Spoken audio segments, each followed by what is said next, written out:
Welcome back to the Majority Report. I am Michael Brooks. That was Anderson Paak. Everybody should be listening to him. And joining us now is Benjamin Dixon, my good friend. He is the host of the Benjamin Dixon Show, which you can find on YouTube, you can find on iTunes, and everywhere else where you find good things. Sometimes bad things, but in his case, good things. Benjamin, how you doing? Hey, I'm doing great, Mike. Thanks so much for having me back on. Pleasure to talk with you, as always. So let's start by sort of, the Democratic primary is obviously still happening. Right. Bernie Sanders is in fact coming off two very impressive wins in Indiana and West Virginia. Yep. And actually, one of the kind of fascinating things about the exit polling in West Virginia was that he still won by a significant margin. I don't have the number in front of me right now, unfortunately, but among Democratic primary voters who said that the party was too liberal. I mean, he still clocked in with those voters, I think, really, again, proving that this is about when you actually talk to people about delivering for their real needs, there is a broad audience for it. But now let's go to, there's a lot of controversy about what happened in Nevada over the weekend. Right.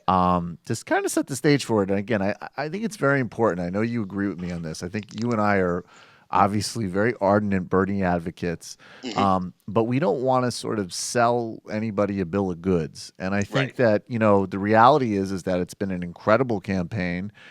It's still somewhat conceivable that he could pull it out, but the truth is that he's, she's winning, right? Like that's just reality. Yeah. So we're in, so with that sort of caveat set, what happened in Nevada? Can you give us the kind of rundown of that? Yeah. So I'm going to start with one tweet that I read. Someone said that they didn't go into Nevada with basically hoping for a miracle to happen. They didn't go and get their fantasies let down by the rules. They went just expecting Nevada, the Democratic Party of Nevada, to carry things out according to their own rules. And essentially what happened was a last-second rule change that happened before most of the people could get in there. And let me use a different word. I don't know if most is the right word, but before quite a few people could get in. The convention was supposed to start at 10 a.m., and they did a rule change, a temporary rule. They voted on temporary rules at 9:30, which prevented a lot of people from participating in it. And so a lot of the videos that we see, the core of it is that there were rules that changed in favor of a particular outcome that was not in favor of Bernie Sanders. And a lot of the criticism against Bernie Sanders supporter this weekend has been, well, Hillary Clinton won on the election night, on the primary night there in Nevada. So, we should just take it. I'm sure that if Hillary Clinton had lost, there's absolutely no way that she would ever try to do some type of maneuver at a convention to reverse the results. I think the likelihood of that happening would be like a comet hitting the earth. Exactly, right. So I mean, so what happened essentially was, they have a 3-tier system, which is, in my opinion, extremely convoluted in terms of the public's perception. Right, it's difficult for people to understand that. Well, we voted and Hillary Clinton won on the first tier, or I call them rounds. Hillary Clinton won on the first round. That should be the end of it. But in actuality, according to their own rules, that's not the end of it. And we saw later on where Bernie Sanders actually flipped Clark County and ended up getting the second tier in his favor, right? The second round went to Bernie Sanders. And so there was a fear, or the suspicion is that there was a great fear that the result in the third tier would actually have gone in favor of Bernie Sanders. And as a result, you have people, party in power, manipulate the rules such that would not have the opportunity of happening. Now, clearly Hillary Clinton won on the election night. We get that. But, when people see things happening right before their eyes, when they see almost a coup, when they see the Roberta Lang, the chairman of the state party chairman, essentially hijack everything to the sense where I'm in charge. It doesn't matter. No one can challenge. And she actually said this, right? No one can challenge the chair's ruling. And she ruled in favor of the yays, essentially a coup right in front of their eyes. And my only question is, like, 2 questions. One, if Hillary Clinton won according to the rules, then there should be, why would they need to make these temporary rules change? Why would they have to strong arm the results, essentially? And then two, what do they expect people to do when they see this type of behavior from a party that they've put their trust in for many years? Do they expect people to just lay down and take this and not be upset? So that's just a quick dirty version of what Yeah. happened on this weekend. Yeah, I mean that's kind of I think like the bigger question, particularly as we move into again. I just think being intellectually honest with the audience as we sort of move into a phase where I think we're at like the certainly beyond the 90th percentile that Hillary Hmm. Clinton's going to be the nominee, Right. and and what I always say with the kind of Bernie or bust thing, which we won't really get into today, and I think you and I are actually kind of on the same page with that. If somebody could actually explain to me a strategic reason and actual argument for that position that led to something that was real, I could certainly be persuaded by it. That Mm. argument has never been presented to me. It all kind of is based on conjecture of things that might happen or might not happen, or just a sort of moralistic desire to punish Hillary Clinton, which frankly, like I just don't. That's not how I do electoral politics. This is not Hmm. about kind of like moral vendettas about people. Hmm. For me, that's not how I make my voting decisions. Yeah. But I do think it is striking that as we move into a phase where you need to consolidate the party and Yeah. that this sort of just endless nonsense Yeah. from the machine and from the Clinton campaign just goes on without any regard for Yeah. really how many people they're upsetting. And I guess also really, frankly enough people who, frankly maybe don't have the a sort of enough kind of inbuilt cynicism, frankly, about the Hmm. process where this is sort of shocking to them. I mean, it's Right. not on some level to me it's like I can go back to I mean a kind of funny example is several years ago at the Democratic convention with Antonio Villaraigosa saying that the convention recognizes Jerusalem as the undivided capital of Israel. We're going to do this by a Hmm. voice vote. Clearly the room is like no, and he goes, yep, I heard that, that's a yes. I mean, we've Yeah. all seen this stuff. If you have Yeah. any kind of experience and exposure to politics, you certainly would not have an idealistic perspective about the Democratic Party. But Hmm. yeah, but I think that you're right that that's kind of the bigger point. Now, moving into this next iteration, and I think that we have to kind of find like a third way here between like a Bernie or bust thing or just, quote unquote, falling into line. Right. And, the comparison I want to draw where there's promise and opportunity, but also a lot of danger is let's do kind of a historical comparison.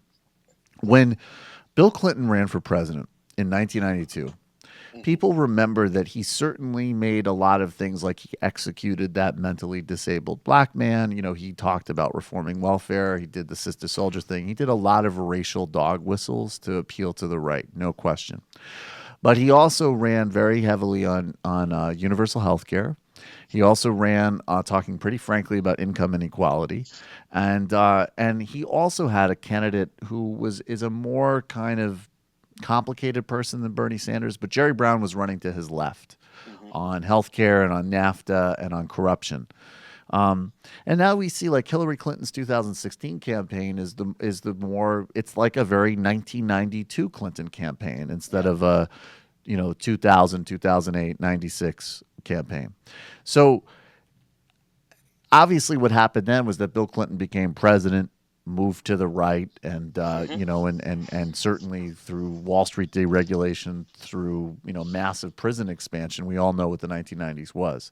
So I guess my question for you is, I mean, do you think though that the environment has changed now between those two elections, where there is more of an actual left Yeah. that could somehow engage with Hillary without kind of acquiescing and co-signing on the inevitable reversal that will happen if she's elected? So yeah, there's a big difference I think between 92 and specifically where you asked the question, right? Hmm. Is there really a left?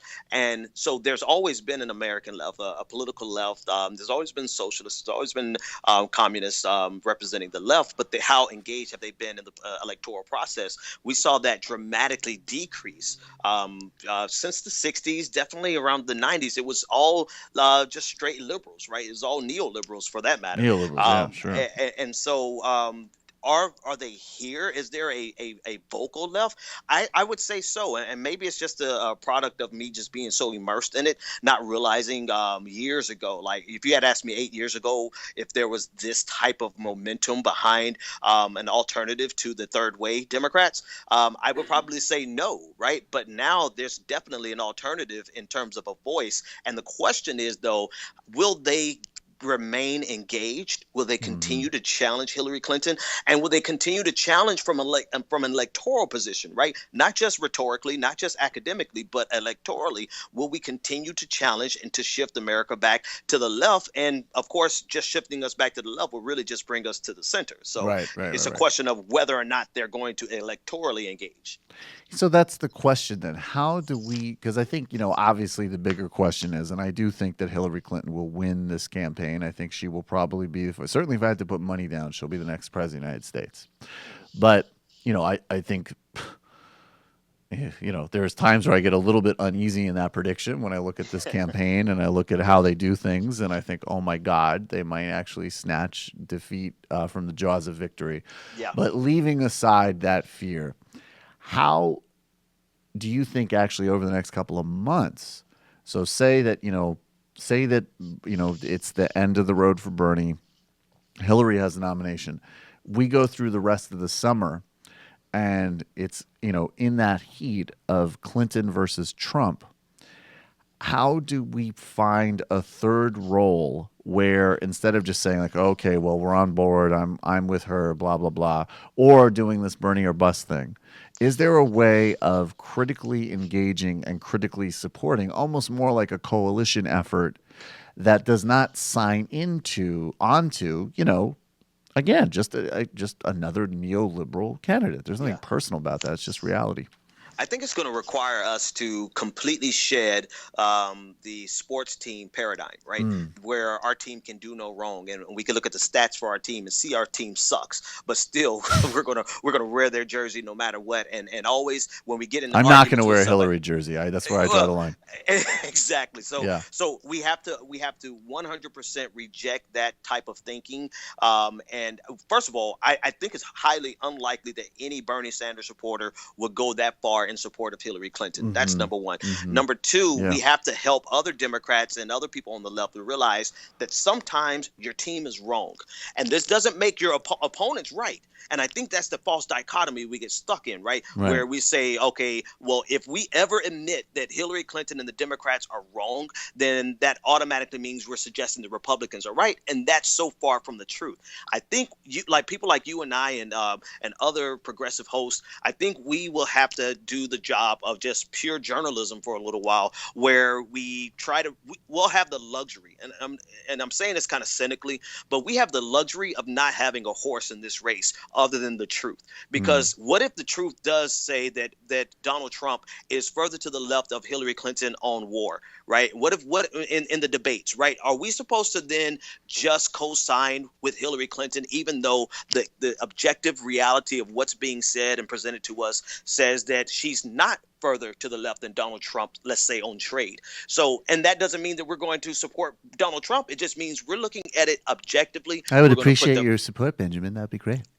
exactly right. That'd be No, fantastic. we're going to just look at the things objectively. Whatever, however the truth falls, let it falls. I think in terms of just commentators, I think that's the approach that we're going to have to take, or else we'll be stuck forever not wanting to support Donald Trump or not wanting to support Hillary Clinton. But if we say anything, it's going to be misconstrued that way. Well, you do have the option of some straight line objective journalism, and I think that's one approach. But in terms of the people, I think we just have to reject football politics paradigm and just be true to ourselves.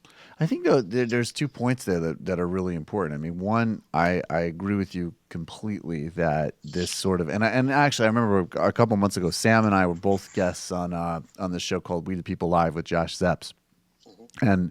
and the point we were trying to make because the frame was like we're sort of like lefty representatives of like lefty media, Mhm. and that's fine, but we're not democratic media. Right. We're progressive. We're Right. left. I'm not attached in any way to being a Democrat. There's nothing about the Democratic Party that, like, I don't care. The name could Exactly. change tomorrow entirely. I have no brand loyalty to Democrats other than Right. just as a functional reality that, sure, it's better to have, generally speaking, a Democrat than a Republican. And then sometimes there are Democrats that are great, but that's not, that's by no means all of them, obviously.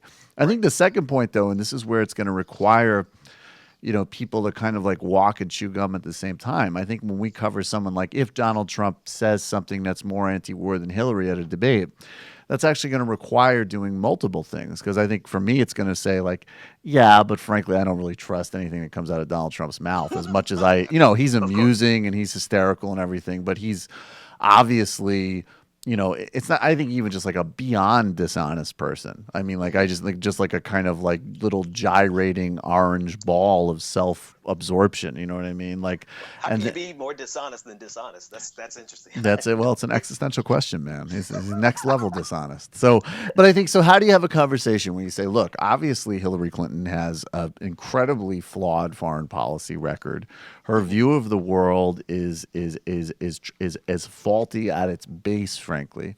And Hmm. then she's running against a guy who, if It's you put, insane. yeah, who's insane. And if you put any trust in him, you're a total sucker. And also, frankly, the most likely scenario is that when, after all of the sound and the fury and all the nonsense, if he became president, the whole infrastructure of the Republican Party would basically still just kind of run the country, because that's who he would return to and rely on for Yeah. his Supreme Court picks, for who to bomb and everything else. And there isn't like this wild card like he's going to secretly be beneficial to the nation. He's a clown fascist, and it's great watching him destroy the Republican Party, but he should not be president.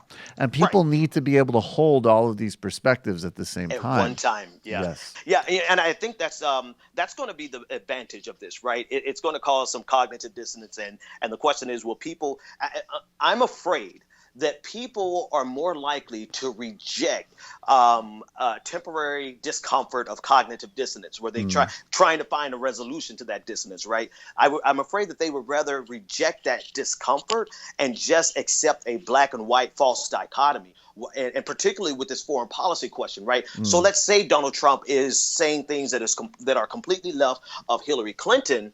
The truth is that if they go with this black and white dichotomy, that's going to cause a lot of people who think that they are progressive to align with Hillary Clinton and support her words that are coming out of her mouth that are more hawkish. And that's going to give some credibility to a foreign policy that we should never endorse as progressives. And so what we're going to have to do is do what you said, is that hold two ideas in our head at the same time. Currently, what Donald Trump is saying is to the left of Hillary Clinton on war, but Donald Trump is also batshit crazy. So we're not going to endorse or co-sign with either one of them. We still disagree with Hillary Clinton's foreign policy, and we need a better solution. But let's look at it objectively as possible, and then walk and chew gum at the same time and move to the next conversation. I'm afraid that people aren't going to do that. I'm afraid that there's going to be a lot of Hillary Clinton supporters who are going to start pounding the drums of a more hawkish position and call it progressive. And that's kind of been the trend that we've seen throughout this entire election. And to me, that's very troubling for the future of progressivism. Well, I mean, yeah, and I think always we need to distinguish between like the behavior and conduct of people online and in social media and offline, where it is actually, thankfully, I think, a little bit of a more complicated story. But obviously, I mean, in the course of this election, I mean, people supporting Hillary Clinton online have been, I mean, the Trump people have been the worst in terms of racism and sexism and everything else, and the Hillary people have been the most ludicrous in terms of like, Yeah. oh well, you don't support an incredibly irresponsible escalation in Syria, you're a sexist. You know what I mean? Like, that's sort of like the level of how dumb it has gotten, Hmm. from a certain type of Hillary. And I also think, unfortunately, that's another challenge with the campaign, is that when you, how many people in that campaign are outside of that hermetically sealed bubble and ready to engage in a broader world. But I guess the other thing, though, that I think is worth pointing out, because I want to be clear that, yes, I'm not like, there was one candidate in this race who I thought, overall in the big picture, of course, really wanted to move the country in the way it needs to go, and that's obviously Bernie Sanders.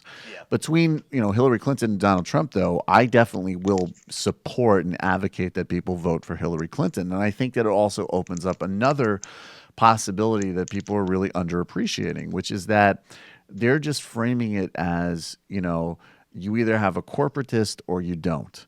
And they're Hmm. not making distinctions, as I think we've already made, between like a corporatist and potentially a neo-fascist, which is a worthwhile distinction to make. But I'd also add on top of that that people forget that when George W. Bush was president, and I think that this is probably the time that you and I at least came to political maturation, Hmm. there was no argument really between, you had a period of time where almost on some level, everybody from Noam Chomsky to like Yeah. the most, boring, kind of mediocre establishment kind of Stan New York Magazine writer type of person were writing the same thing. The Bush administration's a disaster, Yeah. and they got to go. And to be fair, Noam Chomsky was always saying that while these other people were going like, "Oh, I don't know, we should give Bush a chance." But there was a certain point where everybody actually realized, "Oh my God, this is a disaster." And Hmm. so when you elect another Republican president, you're just going to recreate that same dynamic. Whereas with Hillary Clinton, Yeah. this argument that we've already started between actual progressives and the neoliberal, that can expand and deepen. And of Yeah. course, I wish that the progressive had won and we had the advantage in the fight, but not yet. Yeah, that's something I 100% agree on. Like, because I don't see the election of Hillary Clinton as a doomsday scenario. Right. I don't see and personally, right? This is just me personally. I don't know that I see the election of Donald Trump as the doomsday. The only person I thought was going to be doomsday was going to be Ted Cruz. I think Ted Cruz, the Boston Right. Globe put it best. They were like, Donald Trump's presidency would be disastrous, but Ted Cruz's presidency would be apocalyptic. Mm, Ted Cruz is the guy I thought was the boogeyman, right? If there's a boogeyman in any of this, I hear but with that. Hillary Clinton, like I'm not going to lose. I don't think I don't agree with a lot of Bernie supporters who think that the election of Hillary Clinton marks the end. It is so far from the end because it gives Hillary Clinton and her policies the opportunity to be criticized and critiqued from a progressive position every single day, right? So it doesn't end. I think we need to bring reasoned and principled critique. I think we need to drop any of the sensationalization, any of the ad hominems, all the ridiculous things that do Right. foment in Right. some of our writings. I think we need to drop that and just bring a very principled critique and give the language. We have to give the people the language of opposition. And it's very complex because we're more in their corner than we are ever going to be in the Republican corner, right? That's But right. that does not mean everything they do is correct, and that's a problem. That means much of what they do is incorrect and built on a fundamentally Exactly, false worldview. But there is exactly. still, I always use this comparison. I'm going to use it every day until this election. Several years ago in France, there were elections where you had a socialist, you had Lionel Jospin, you had a neo-fascist, Le Pen, not the daughter who runs the party now, but her father, and then you had Jacques Chirac, who was the Hmm. conservative. In the runoff, it just so happened, and it shocked everybody, that the socialist came in third. He just straight up lost. And you Wow. had the conservative and the neo fascist go into a general election. Now, who do you vote for? I mean, it's a no brainer. You vote for the conservative. Yeah, And yeah, I mean, and that has nothing to do with co-signing or endorsing an agenda, just as you yeah. say. Could you elaborate a little bit more on this other point that you kind of raised? Because I agree. Like, obviously, I'm not a fan of Hillary Clinton, Hmm. and I think that actually, from my perspective, I think that in many ways, we as a show have actually, in a lot of ways, kind of like gone out of our like. We could have been a lot harder on her than we were. Hmm. But there is this weird kind of, it's one thing to say, here's a not particularly inspiring politician who's very compromised in any number of ways and has a highly questionable track record. And frankly, if you tried to debate that with me, I just don't know how you'd empirically convince me otherwise. But Right. there is this other strain with Hillary Clinton that emanates from the right, but you can see it now among some people around Bernie that really talk about her as if she is like the Yeah. devil incarnate. And it's Yeah. just, I mean, I'm sorry, it's delusional. I don't know Yeah. where that level for her, because all of the things you can tell me, like, oh, well, she did this horrible thing in Haiti. And well, it's like, okay, so has pretty much everybody, Every frankly, president. besides Yeah. Bernie Bernie Sanders. You know what I mean? Like Yeah. that's just kind of core operating procedure. And you can have a principled critique like someone like Noam Chomsky, but even he would not personalize it to her like that. He's not Yeah. burning her bust. So I don't get it. And I think we really need to push back Just, against that. I mean, I get it. I just don't agree with it, right? Right. I totally get if you believe that this neoliberal economic policy, this neoconservative foreign policy, Yes. is the devil, then Hillary Clinton is the queen of that, right? She represents the quintessential establishment candidate. If That's you true. disagree with the way it's the role of the American presidency that I think people have personalized to Hillary Clinton, but the truth is every single president has facilitated this economic paradigm and this foreign policy paradigm for empire building essentially. And there's a lot of us who fundamentally disagree with how America operates as a global player. We disagree with how we treat ourselves economically, domestically, and so Hillary Clinton represents that. Right. And they think And she does. That's right. true. And that part is is true. Yeah. Now the question is, does that make her the devil? Well, that just makes her that makes her the devil we know, right? And to a certain extent, when I personally, I'm going to be honest with you, I have an existential crisis on my hand. I don't know what I'm going to do when I go to the voting booth because I really have some of those same fundamental disagreements, but I don't personalize it to Hillary Clinton. Right. I personalize it to the role of the American presidency. So I don't hate Hillary Clinton. I don't have this fomenting anger that a lot of progressives on the left have towards Hillary Clinton. And you live in Massachusetts. You can vote how you want. I know. That's the secret, right? Look at you. Same with me too. In fact, I'll do a contest. The first person that calls in with the best Trump joke, I will trade my vote with you. Exactly, because we're good. We're golden. Yeah, we're all good. That's the thing, man. The truth of the matter is that Hillary Clinton just represents something that people are fundamentally tired of. Yep. But you either it's the same criticism of President Obama, right? I don't have this anger to. As a matter of fact, I have a lot of respect and my admiration for Obama. However, I am still fully aware that he's the facilitator of the same paradigm that makes me sick. Right. And I mean, and that's actually in some ways, again, probably, and Sam makes this point a lot, the different dynamic with Hillary is that you actually have a president who will not, like, you can be highly critical of President Obama on any number of policy grounds, and it is very hard to not, and some of this is actually not just kind of superficial stuff. There's a leadership role in the presidency that's real and kind of a distinct role, and you really couldn't ask for somebody to do a better job than he has on that aspect of it. But I do think it's going to be quite different when you have a president who, there's no part of you that's going to kind of soften his stance because you like the president. Right, like we're moving, if people like Bill Clinton and Barack Obama could sell you a bill of goods to some degree, frankly, but do it in an incredibly charming way. Hillary Clinton will be the used car salesman when you're just like, wow, I didn't all of a sudden believe that I was getting a souped up BMW. The whole time I knew that she was selling me a broken down Ford Fiat. And I actually just wanted to save the papers, sign the papers so I could stop being sold to. So there might be some advantage to that, to not have the sort of charisma behind the bad policies. Moving more broadly, though, you've also done great work on your show highlighting candidates from across the country, Nevada, New Jersey. These are young candidates. Many of them are women. Many of them are people of color. But many of them are, frankly, almost all of them are just young. I mean, anywhere from, for politics, from their 20s to their 40s, people who are running kind of insurgent outside campaigns. What have been some of your biggest takeaways from chronicling these local races and the sort of inspiration you're getting from that for the bigger picture fight for moving America in the right direction? The biggest takeaway, man, is that 2016 is fundamentally different than 2008.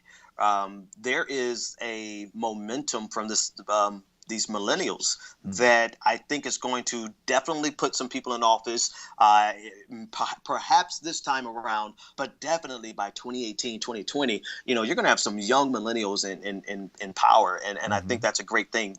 I love their fearlessness. And I love their ability to be innovative. I absolutely admire that. Particularly, I'm thinking just right off the top of my head is Alex Law's campaign, because Yep. for a young He's in person New who wants. Jersey, right? Yep. Right, he's in Jersey, right? For young people who want to run for office, it's daunting to think that you have to raise almost $1 million.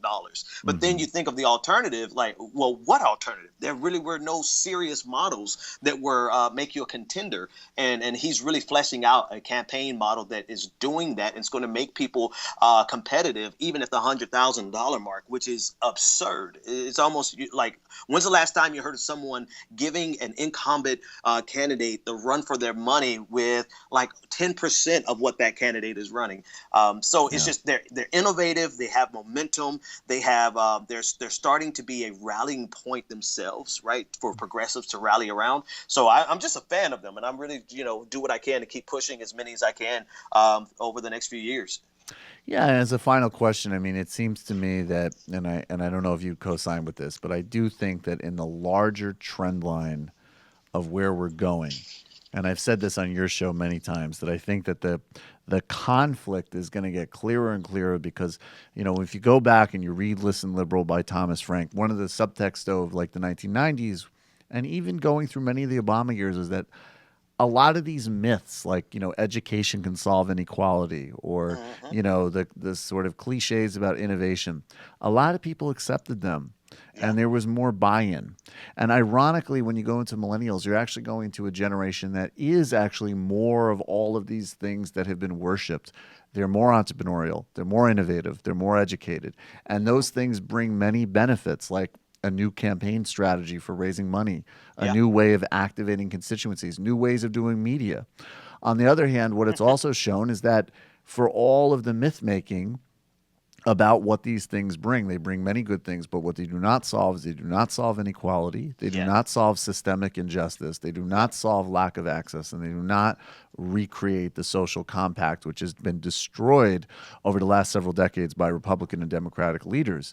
And so I think that the conflict is going to get a lot clearer, even more so than it is today, between simply like the money and the incumbency in corporate and political sectors that do not want change, and a rising demographic that demands it. And I don't know how that turns out, but I do think the conflict gets a lot clearer. Yeah, no, I think you hit the nail on the head, particularly with the fact that they're innovative, they're educated, but that still hasn't addressed the inequality that many of them face and suffer. That doesn't take away the fact that they're saddled with hundreds of thousands of dollars in student loan debt to get that damn education. There's so many things. So we've done everything they told us to do, right? We got the education. We worked 40, 50 damn hours a week, and still we're out here not able to get access to the system, because the system, quite frankly, doesn't want us to have access to it. So it's, when you said new ways of doing media, it really tied it all in. Like, you know what I mean? The things I'm doing with media, the things that you guys are doing, but particularly me, because I'm coming from like nowhere. I'm coming from zero to, I'm talking with Michael Brooks on the Majority Report. I've been damn innovative, but that doesn't, and I'm educated and all these other things, but that does not change the lack of access, the lack of funding, the lack of things that are just systemic to our current system. And unless we start addressing those things, it doesn't matter whether you're doing politics or media or you're just trying to do a startup. You have plenty of guys who are young doing startups. They're doing everything the right way. They simply don't have access to capital like they should. They don't have access to to the powers that be. And so we're on the outskirts, but man, they create a generation where we're out here like we're kicking ass and taking names, man. So we're going to keep pushing. And we're going to stop reifying and worshiping. Like, this is the other great thing about this generation is like, the last time somebody actually said anything about like a Thomas Friedman column without saying it as a joke was years ago. Thank God. And that's a positive indication of something. So Benjamin Dixon, my friend, the host of the Benjamin Dixon Show, it's a really great show. Everybody should be checking it out. I know we'll be talking again soon, and then hopefully see you soon, buddy. Yeah, man. All right. Hey, man. Take it easy. Thanks for having me. Thank you so much. Pleasure as always. Hello, you. I'm Sam Seder. Looking for smart progressive talk that is occasionally amusing? Well, subscribe to our YouTube feed. Subscribe to our podcast. Like us on Facebook. And just generally enjoy us.